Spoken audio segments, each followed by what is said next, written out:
So right now I'm sitting outside on a patio making D&D videos as part of what I do to get paid. I'm a professional game master, and if you're a game master and you've thought of making some money at it, you can too. We have at the Game Shop's basement a 7 days to Pro GM course that teaches in 7 lessons what took me 50 days to do to build up my business to the point where I don't need my job anymore. So that's kind of exciting. Or maybe you just want to make a little extra money, have a little bit of a diverse income stream.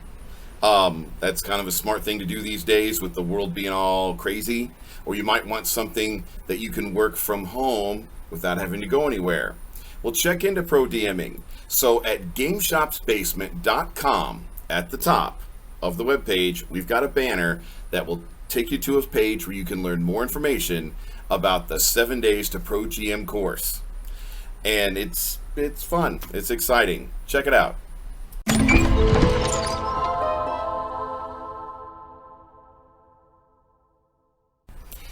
All right, today on Return to Dragonlance, number 5, we are going to get into the Othlorx, which are the dragons of Taladas, but they're not new dragon species. They're the dragon species you're used to. They just have a little different attitude.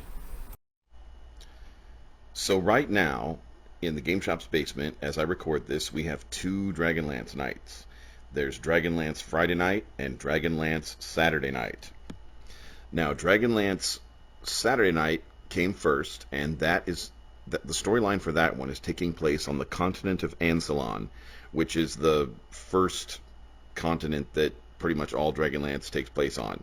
All the novels and comic books and video games and all that stuff. But back when I was in high school in the late 80s, there was a box set that came out called Time of the Dragon. And that box set revealed the continent on the opposite side of the planet of Krynn, the continent Taladas. And so the Friday night Dragonlance game, the storyline is currently taking place on the continent of Taladas. And of course, if they're going to have an expansion, they want to make the expansion different and new and exciting and exotic, and there's no reason to just make it a carbon copy of the other side of the planet. So let's get into the Othlorx and how they are a little bit different from what you normally expect in D&D and certainly on Ansalon. So the Othlorx, supposedly the word Othlorx is draconic for uninvolved. And the Othlorx are the dragons of Taladas. So the dragons of Taladas tend to be more neutral in their outlook than other dragons. They have the regular base 10 species that people are used to from D&D books over the years. They have the 5 generally evil chromatics, the white, the black, the blue, the green, the red, and then they have the 5 generally good metallics, the brass, the copper, the bronze, the silver, and the gold. Now, in the history of the Dragonlance world, in the history of Krynn, one of the huge themes is this good versus evil, gods of light versus gods of darkness thing, and many, wars and cataclysms and events and things have happened in the history of that planet. And the dragons usually get pulled into it. And the evil dragons are expected to fight, on the side of Takesis, who was the Dragonlance major god of evil until she died in the War of Souls event. And then, the good dragons were expected to fight on the side of the gods of light, or Paladine. And Paladine still exists in Dragonlance history at the moment. He's an elf, a mortal elf, but he's does not have deity status anymore. But I've always wondered how that works, because his wife is Mishakal, and she is a goddess still. So, do you get divine conjugal visits? I don't know. What are the perks of having your spouse be a god if you're not?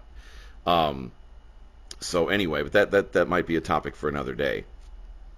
But when Takesis called her children, the evil dragons, the chromatic dragons, to wars over in Ansalon, some of the chromatic dragons in Taladas said, "Nah, we're good."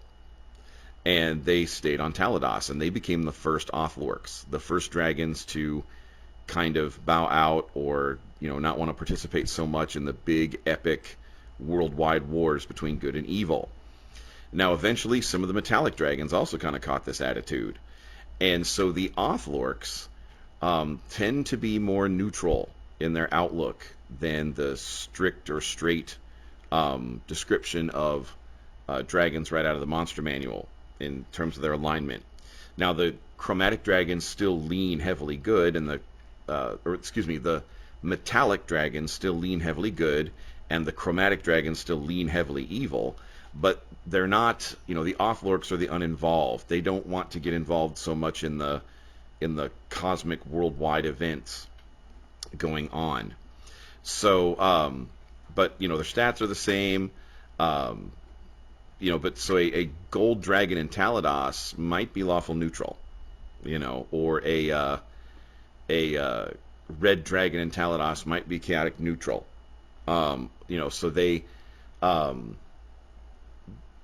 yeah, so so that's kind of it. The Othlorx are just they're dragons in Taladas that have a little different attitude towards their alignment, and this does affect the stories in Taladas because Dragonlance is a very dragon-centric, dragon-centered world, and we will talk about that next time when we talk about Dragon Knights of Taladas.